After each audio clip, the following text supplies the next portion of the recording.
welcome to a new video. Thank you so much for coming back. My name is Elsa Ronde. I am a stay-at-home mom and I do videos based at home. So in today's video, I'll show you how I washed my couch. I went to Eastleigh to look for, to hand or to window shop for curtains and carpets. I wanted to know their ranges and how much I need the next time I'm going to pick them. And also a baking, how I also baked banana cake. So I'm just starting out. I called some cleaners. In my previous video, I said that I will be calling some cleaners to wash the seats, because they were extremely dirty.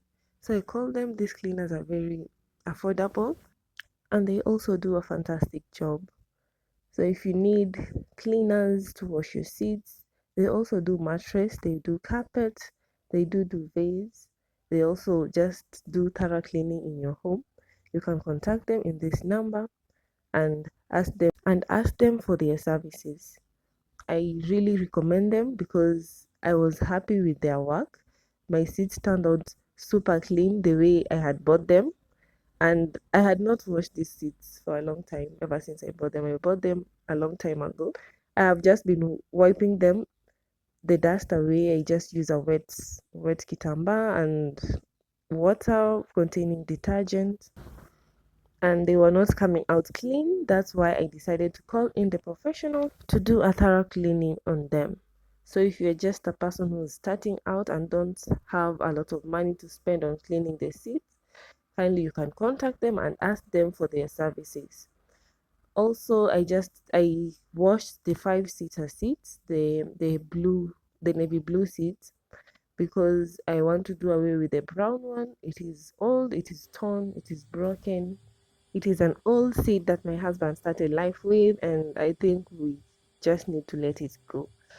I'm planning to bring a dining table in the sitting room. That is, the dining table will take the place of the brown seat.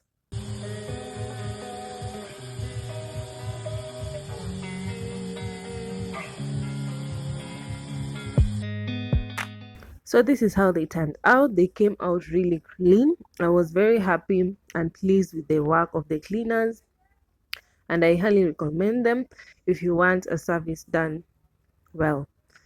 So we were just waiting for them to dry up. These are the cushions. I took them to the balcony also to dry up. They didn't take so long to dry up because they already sucked out the water.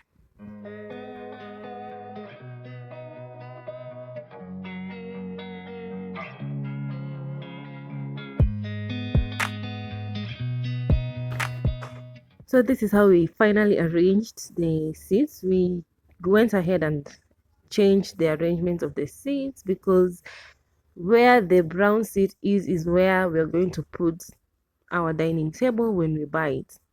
So this is how the final look of the seats and the house looks like.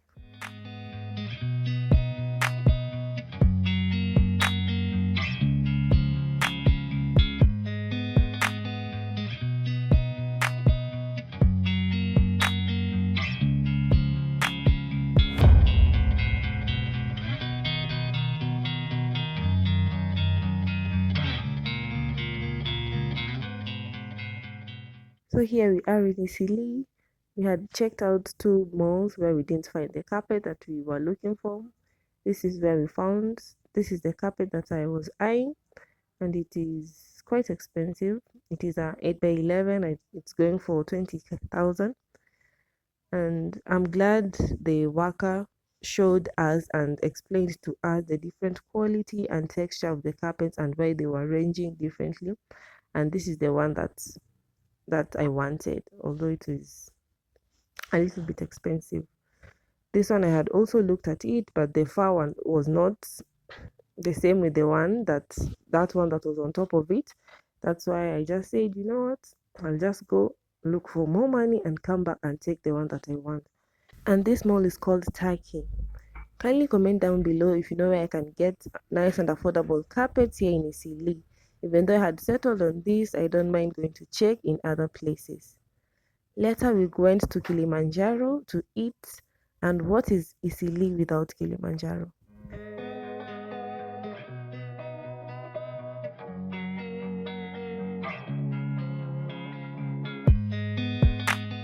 Later, another day, back at home, I had bananas, that's the ones that I received from the village, and I decided to make banana cake.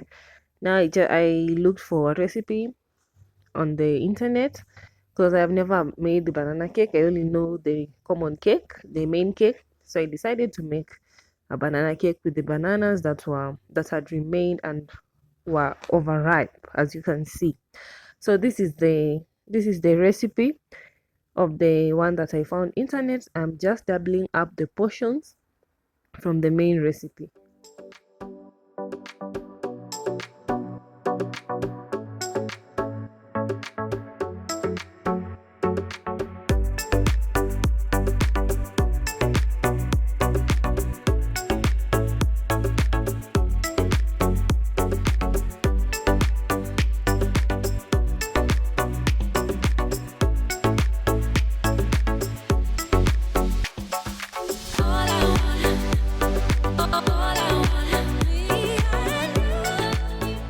So I am using 6 bananas instead of 3. I'll be using 1 cup of sugar, a half a cup of vegetable oil. Basically just doubling up everything from the main recipe that I found online. Yeah, that is what I'll be doing in this video, but because I wanted a bigger cake, I wanted a cake that will take us for some time, and also my family just loves cake. That's why I wanted a bigger cake.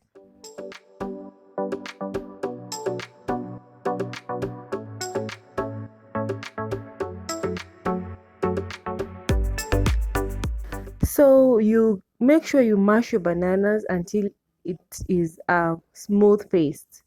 Here I'm just using a fork. You can use a blender if you have one. I decided to use a fork because I wanted to do it fast and I didn't want to dirtify the blender. So you keep mashing until it's a pure, it is a smooth paste. Then after you are done with the bananas, it's now time to mix the wet ingredients.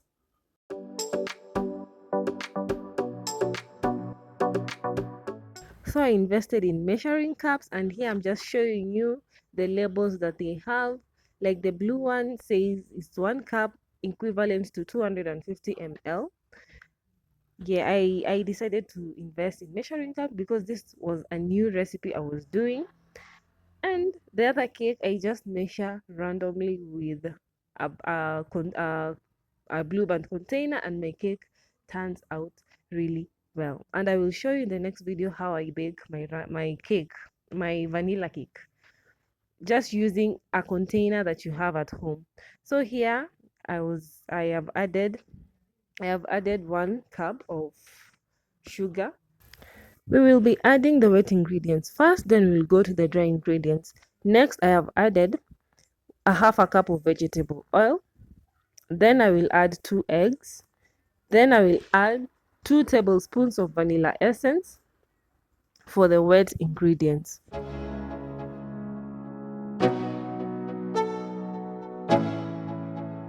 After that, you can use a mixture or a whisk or a mwiko if you don't have either, until it's nicely incorporated.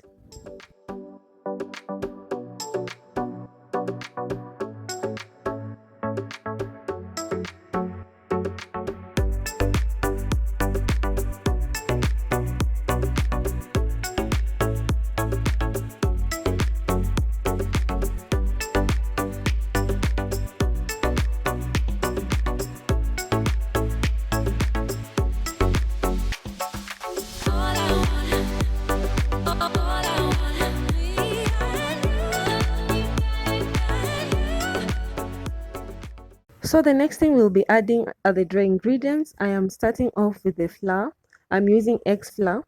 I am putting 3 cups of egg flour. I will not be using baking powder as the recipe says, because my egg flour already has baking powder. Then I was trying to show you that this blue cup, the measuring cup, and this white cup are equal. I tried measuring them with water. So if you don't have a measuring cup, you can use this cup. This is a cup for the thermos. You can use it to just measure your ingredients. They are equal. Then the next thing I'll be adding is 2 teaspoons of baking soda, 2 teaspoons of cinnamon powder, and 1 teaspoon of salt. After that, you're going to mix everything well.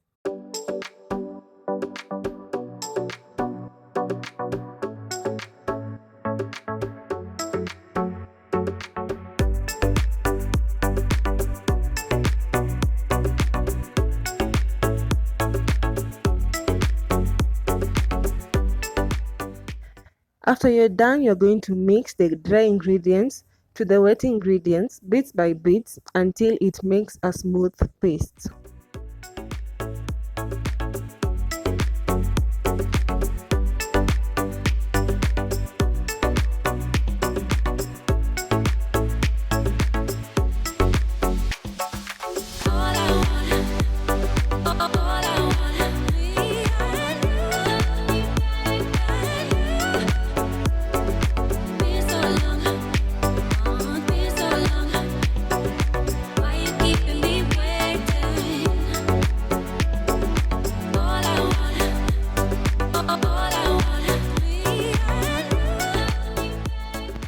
After mixing, you're going to take your margarine or your butter, if you have some, you apply it on the sufuria so that the cake will not stick to the sufuria when it's ready. I am just going to apply with my hands because that is the easier method. You apply every part of the sufuria where you think your paste will reach.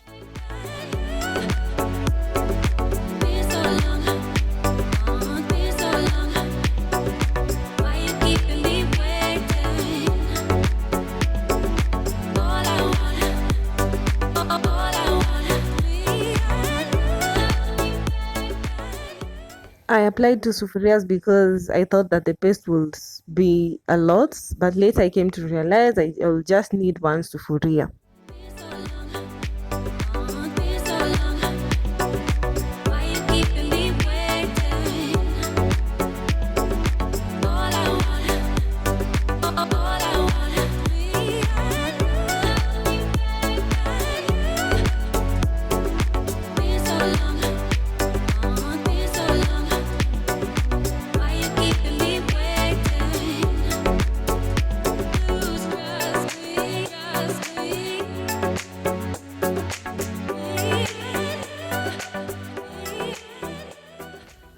So I went ahead and preheated my oven for 10 minutes. Then I'll be putting my paste at 180 degrees Celsius for 30 minutes. So this is how my cake turned out. It came out moist and soft. I really loved how it turned out. As you can see, it didn't burn because of the 180 degrees. If you put above 180, it's going to burn the cake and the cake will come out black, especially at the bottom.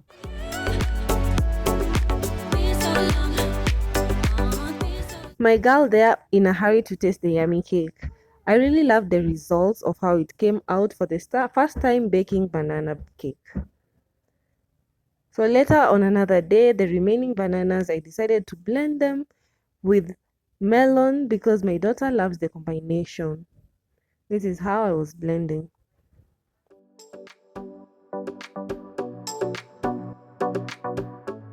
This brings us to the end of this video. Thank you so much for watching up to this point. Thank you for everyone who has subscribed. If you have not subscribed, kindly consider subscribing. See you in the next one.